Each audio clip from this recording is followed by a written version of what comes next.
Welcome back to Foothills Firewood, guys. If this is your first time being here, I appreciate you stopping by.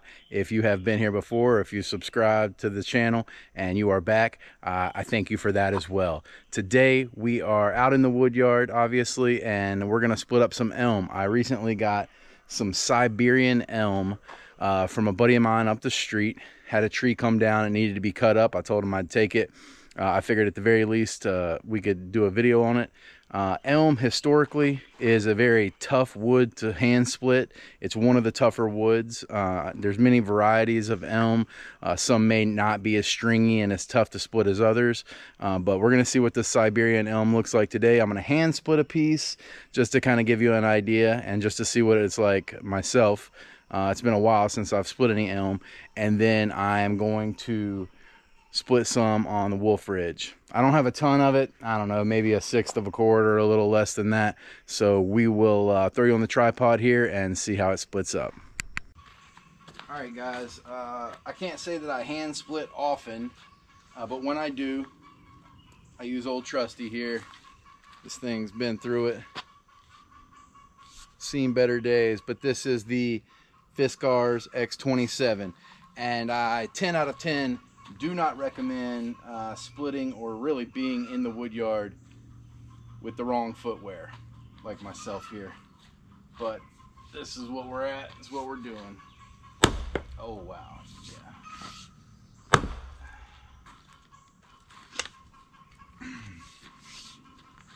yeah. Okay.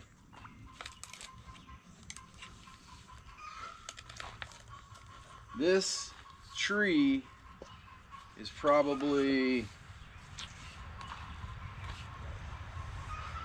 3 days old from the stump. A little stringy, but not terrible.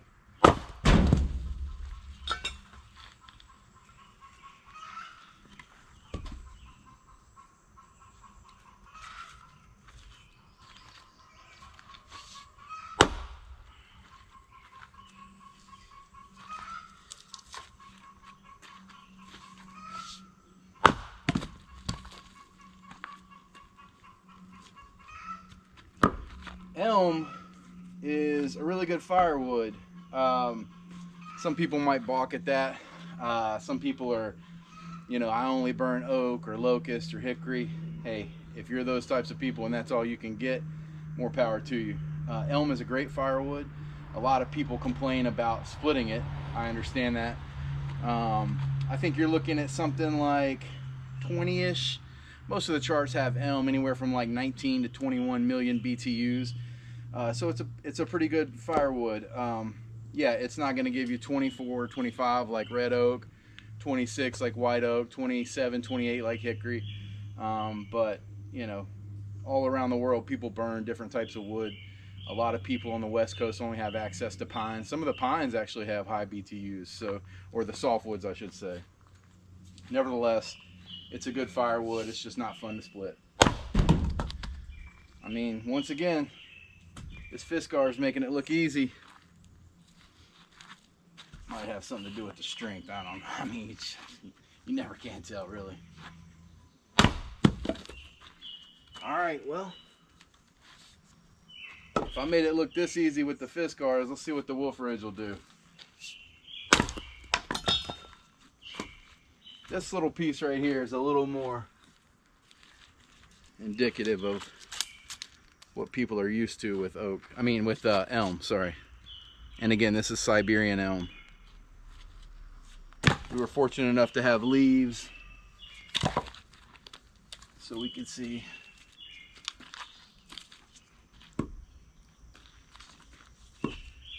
My splitting stump's a little crooked here.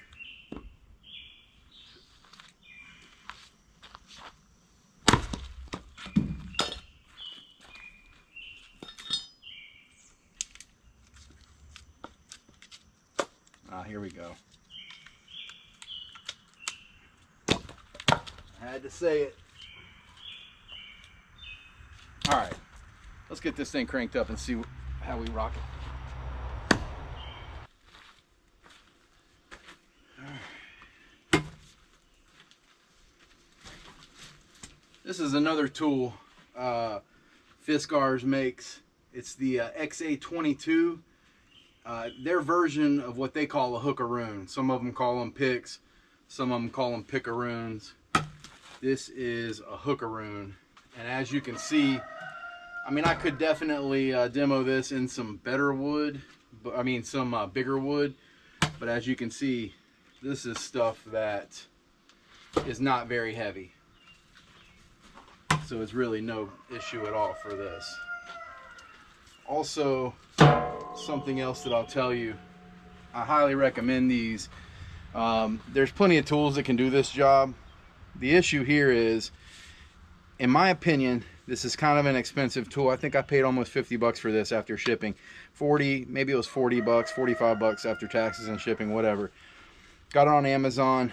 The reason that I recommend this to people is because it is lifetime warranted. So what happens, I have 3 of these because twice now my tip has broke, and I literally take a picture, send them a picture of the broken tip, they send me a new one, and then I try to make do with the one that I had. Like, I use the new one, of course, but just to have multiple, I will put this on a grinding wheel and just regrind another point to it. So it's definitely not as good as factory, like when they do it, because the angles are off. But because of how easy it is to obtain a new one whenever I need one, I do recommend them. I'm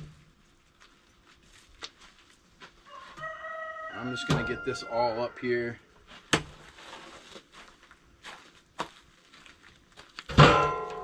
Some of these are literally just limb pieces that I'm going to split in half.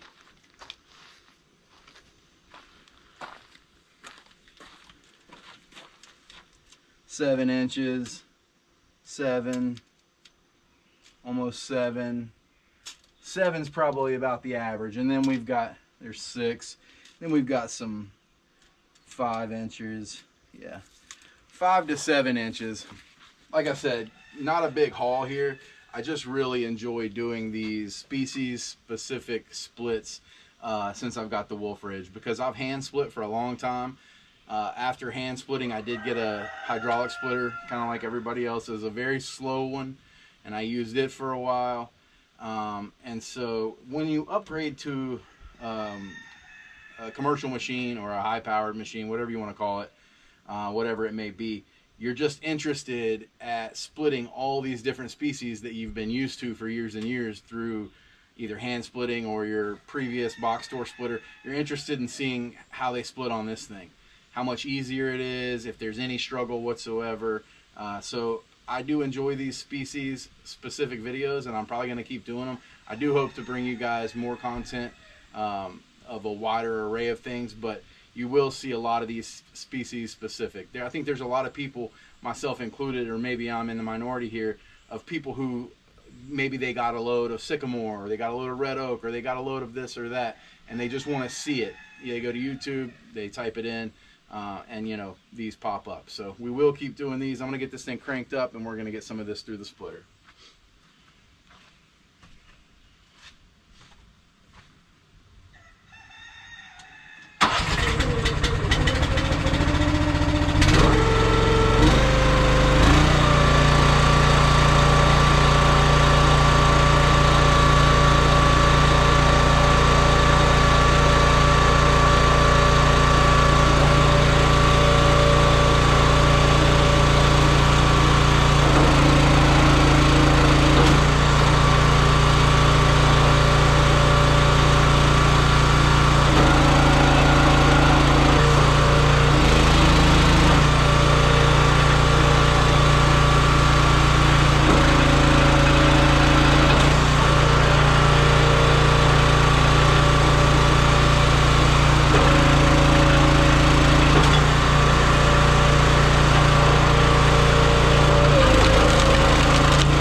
guys, here's what we've got. As you can see, it's definitely got the classic elm string to it, but you watched me hand split this as well as split this. Like, you can't compare this to like a red oak or a maple in regards to sliding it in bundles or bags. Would I do it? Absolutely. I would slide this straight into a bag. I wouldn't fight it. If the piece didn't look smooth enough, I would just skip to the next one. I would definitely consider this bundle grade, not the half splits. I try to do, you know, a minor amount of bark in the bundle grade stuff, simply because it slides in and out of the bag easier. But yeah, this is good. This is good firewood. If you have continuously said no, if you've got a tree guy or a buddy who has offered you elm before and you continuously say no because you have heard the nightmares, I would suggest that you give it a shot. If nothing else, take it as a challenge. Even if you don't have a hydraulic splitter, if you're hand splitting, take the load. It's decent firewood. It'll give you a good workout. All right, guys, that's going to be all that we split today. To be honest with you, since I've gotten this Wolferidge, I took probably 8 to 10 cord of wood that I was processing, you know, over the weeks or months, and just deleted it immediately. So my tree guy continues to bring me wood, but even at the pace that I'm just looking for fallen trees around my property and adjacent properties to buddies of mine, everybody around here kind of knows that I'm always on the scout for wood. So I get phone calls randomly all the time for, you know, a tree falling. And since I've gotten this Wolferidge, the answer is undoubtedly yes, I'll come get that tree. So yeah, I hope you guys enjoyed this video. If you stuck with me this long, I appreciate your watching. If you could hit that like button if you would like to see content like this in the future, then go ahead and hit that subscribe button. And like I said, I'm going to keep putting out these species specific videos, just so people can hop on here and type in Siberian elm or sycamore or red oak or whatever, and watch this Wolferidge tear it up. So any questions or comments, throw them down in the comment box, and until next time, thanks for watching.